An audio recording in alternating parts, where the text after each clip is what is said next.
There will be a new combat mechanic in patch 3.0 and it's all about toon breaking. Naturally, both of these characters, LYNAE and MORNYE, can take full advantage of it. However, the rerun banners in this patch are also something you definitely should not overlook. So who is it going to be? Should you invest in the new meta or completely ignore it and pull on the rerun banners instead?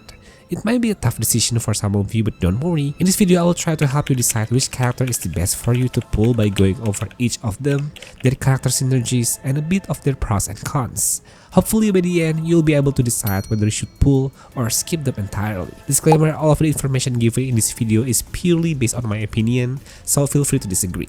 So without further ado, let's get this who to pull guide started.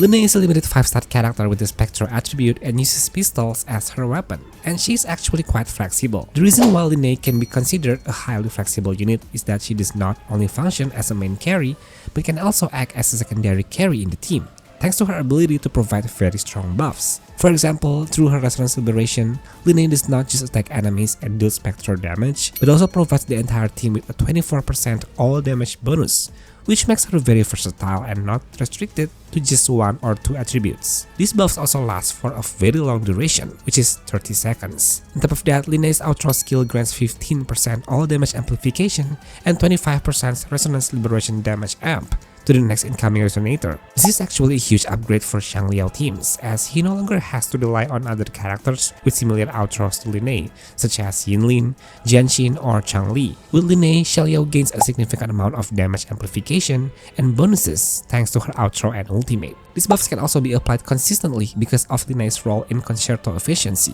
which helps smooth out your main's carry rotation. If her rotation performance is comparable to Sanhua, it may be even possible to perform a double intro for Xiangliao or any main carry, since you will face fewer energy issues overall. Aside from Xiangliao, LYNAE can also synergize well with other characters like IUNO or even Lupa, thanks to IUNO's capability to function as a main carry and not just as a dedicated support for Augusta. She works extremely well with LYNAE.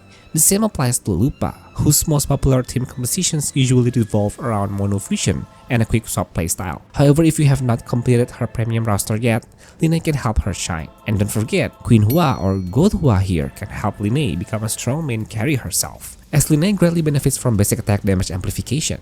Not only does LYNAE provide buffs, she can also trigger certain responses or additional effects when enemies are inflicted with toon interfered. For your information, in battle, before combat starts, you can actually choose which toon shift she will apply and which toon interfered effect she will respond to. This kind of system is likely to be implemented for several new characters in the future.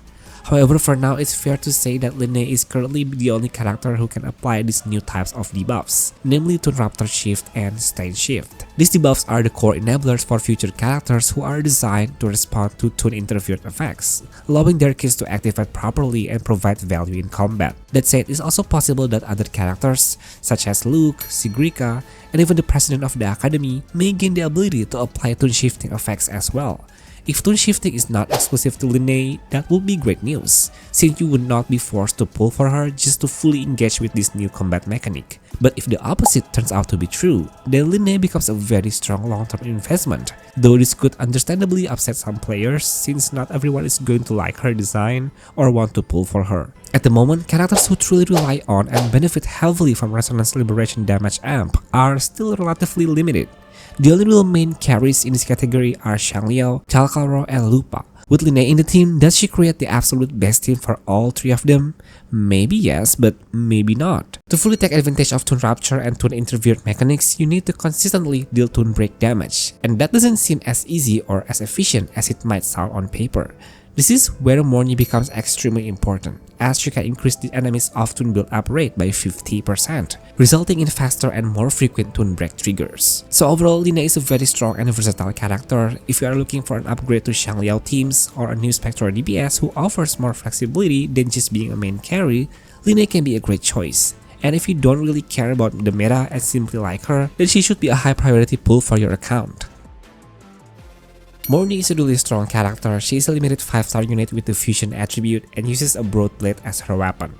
She can increase the enemy's off-tune build-up rate by 50%, making her the first character in the game to provide this kind of buff. Because of this, tune breaks can be triggered more easily and more frequently. More tune breaks mean more additional damage dealt to enemies, as well as more tune responses being activated, right? MORNYE also provides a very strong sustain. Not only does she offers healing that scales with her defense, but her survivability support goes so far that it becomes genuinely difficult for your characters to be taken down. This is thanks to one of her inherent skills, which allows the active characters to receive only a portion of incoming damage, and can even prevent that character from being downed when taking a fatal blow. On top of that, MORNYE improves overall gameplay comfort by increasing interruption resistance for all characters within her Syntony field. In addition, MORNYE can increase the enemy damage taken by 40%, and you don't need to worry about reapplying this debuff since it carries over to the next wave.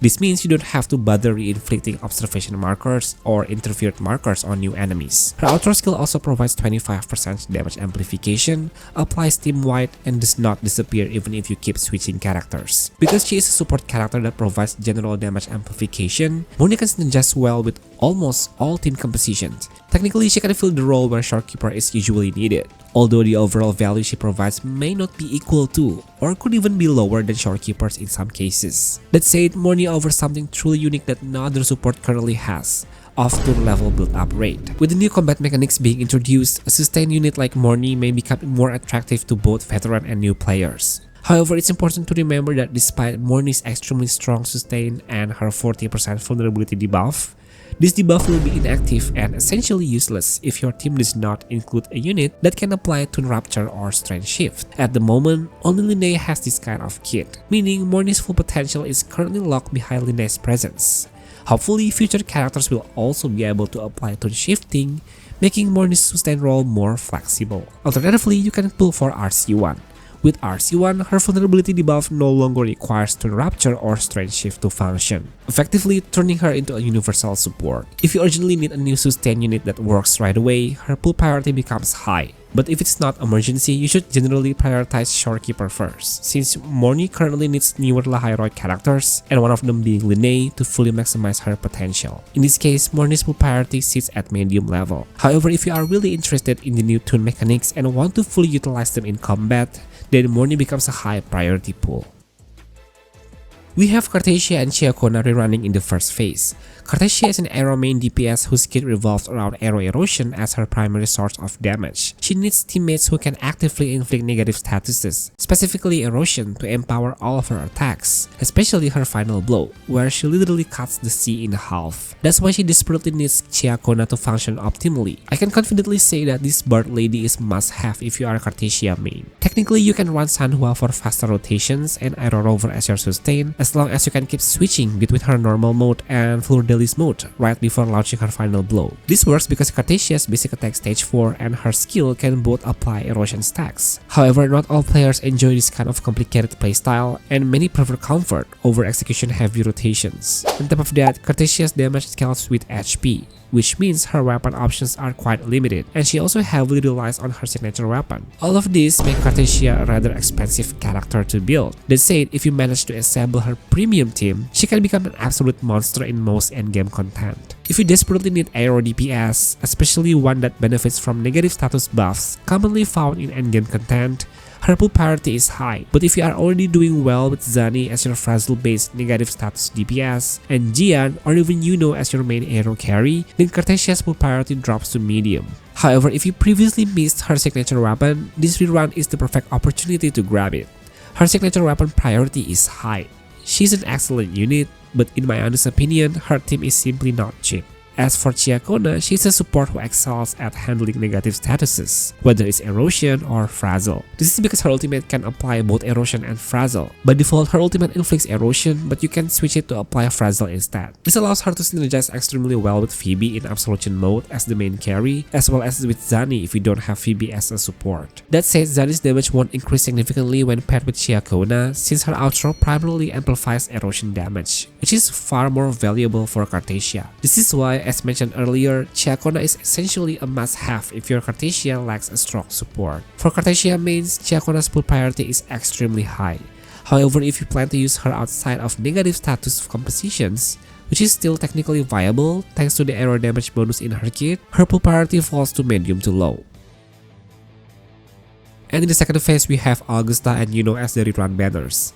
Unlike CARTETHYIA, who desperately needs CIACCONA to perform well, Augusta and Yuno can form a premium team, but at the same time, they are not strictly dependent on each other. Augusta is capable of dealing massive single target and AoE damage, with her main source of damage coming from her resonance vibration, which unleashes multiple slashes while stopping time at the same time. This allows her to brutally finish enemies without leaving herself vulnerable. What makes Augusta a very strong carry is not just her personal damage, but also a team composition she can enable. Sure, she benefits a lot from having Yuno on the team thanks to Yuno's outro buffs, but Augusta can still perform extremely well even without Yuno by pairing her with MORNYE as her support. Because of this, Augusta is actually quite FTP friendly when it comes to team building. She does have a small shield in her kit, but its purpose is not for sustain. It mainly exists to enable certain echo sets and her signature weapon. This shield also does not significantly increase her interruption resistance, meaning you can still get staggered when taking damage, which may slow down your rotations. As for her time stop gimmick, it can be a double-edged sword, especially in Wuthering Waves, where you need to defeat enemies while also allowing them to respawn continuously. In Augusta's case, stopping time can occasionally delay the next wave of enemies, causing her final blow,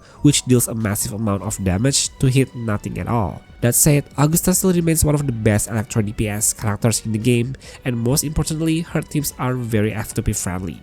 So if you are looking for an electro DPS, her pull priority is straight up high. Now when it comes to Yuno, she's often seen as simply as an upgrade over MORNYE for Augusta teams, but she actually offers much more than that. She can provide heavy attack damage amplification, has very strong self buffs, and can also heal. Because of this, Yuno can function as a main DPS and is not strictly locked into being a heavy attack support for a main carry. You could say that Augusta might need Yuno, but Yuno does not always need Augusta to perform well on your account, which makes her a highly flexible unit. When comparing Yuno's support strength to MORNYE, MORNYE actually becomes a strong contender. Yuno may be slightly stronger overall due to her high personal damage, but a well-built MORNYE with echo sets like Empyrean Anthem and a gun such as Static Mist can still deal a respectable amount of damage. However, keep in mind that Yuno is a 5-star character, and to truly see a major upgrade with her signature, Yuno is fully ready to form teams where she can act as either a support that is high upgrade over MORNYE or a main carry. So what I'm saying is this: pulling Yuno purely to upgrade your Augusta team is not wrong, but you might be overlooking her potential as an independent unit. If your goal is only to slightly upgrade your Augusta team by pulling Yuno without her signature weapon, then her pull priority is medium, since MORNYE already does his job very well. But if you want to fully unlock Yuno's potential, give her more flexibility, and possibly make her your main carry by also pulling her signature, then her pull priority is high. So that's it guys, this is my how to pull guide for patch 3.0 Wuthering Waves. Disclaimer, all the information in this video is purely based on my own opinions, and you are totally free to disagree. So who are you going to pull this time? Or are you planning to save all your resources for upcoming patches? Let me know in the comments. I hope this video was helpful. Please share this with your friends because they might need it too. If you enjoyed this video, don't forget to hit the like and subscribe button and turn on notification as well, because next I'll be uploading a video about LYNAE's preparation materials and builds, so you won't want to miss it. Thanks for your time, and I'll see you guys in the next one. Bye bye!